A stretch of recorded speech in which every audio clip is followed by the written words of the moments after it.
Hi guys, today's topic we're unboxing our new highly anticipated Nikon D750. Look, this is the camera you actually wanted when you bought the Nikon D600. It's definitely a 5D killer, so let's see what's in the box and what it can do.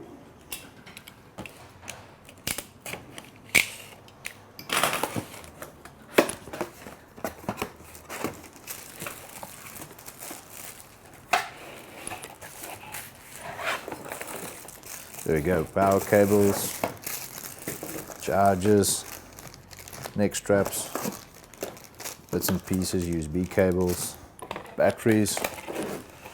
Now let's get to the camera itself, what we actually want to see.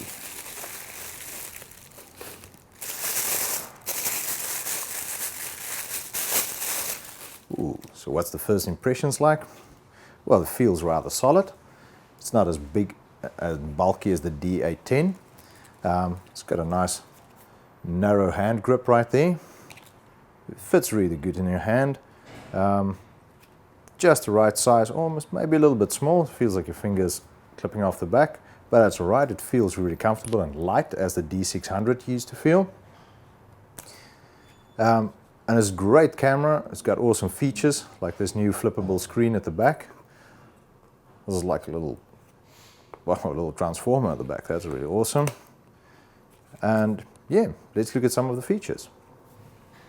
Okay, so now that we've got it out of the box, let's quickly get a battery and a card in it. We can put a lens on it and have a quick play with it. So here we go, let's have a look at that. So they changed the battery door a little bit. I was going to slide a freshly charged rental stock battery in there. And now let's pop a card in it. And I see this camera has a dual SD card slot, which is really good. Pop the card in. And again, yeah, I'm quite impressed with the handling of the camera, the way it feels and sits in your hand. Feels really good. Let's put a lens on there. I was going to put the Nikon 24 1.4 on here. Have a good play with it quickly. See what it does. Balance feels really good. Screen is really impressive. I really like the fact that it can flip around a little bit. That is really handy, especially when I do video work at a strange angle. This can be really helpful. Alright, so now that we've got a battery and a card in there, we can have a little bit more of an in-depth play. I'm just going to take off the protective cover on the back so you can see what's going on the screen. And again, my first impression of the back is it looks quite a lot like the D750. The buttons feel okay, feel sort of responsive.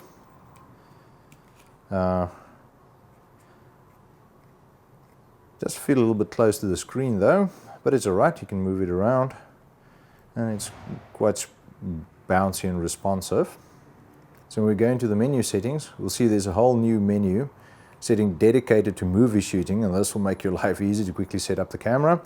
And it's also great on this camera is we've got 50 or 60 frames per second at 1080, which is awesome.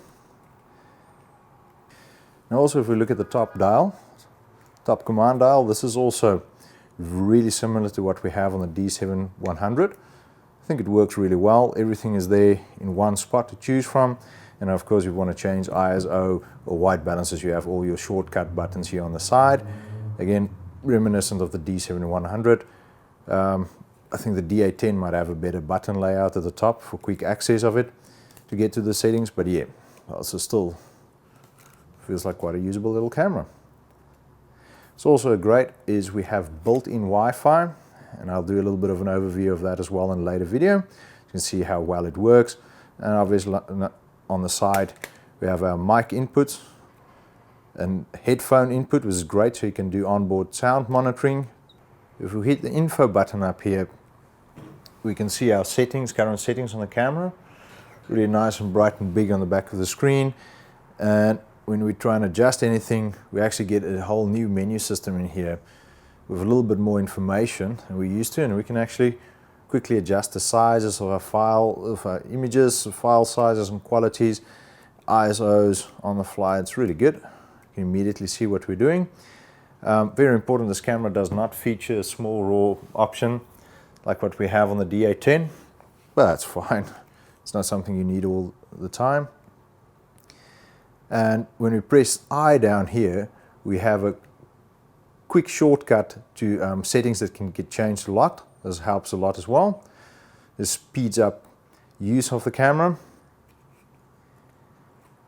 And let's have a look at some of the autofocus features. So we hit info there and press the little autofocus button down here to change between my modes.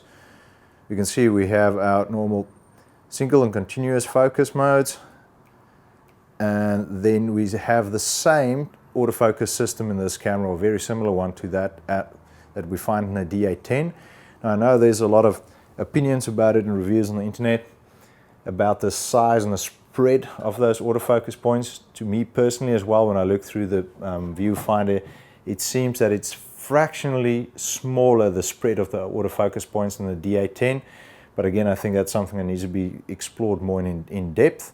But that was just my first impression. It's slightly would be probably around 5%, if I have to guess, smaller surface area than that of the D810, but still more than usable and far better than was on the D600 or the D610.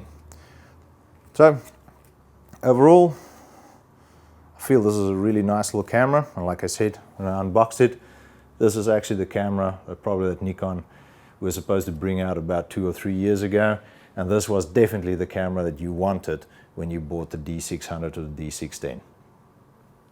Awesome.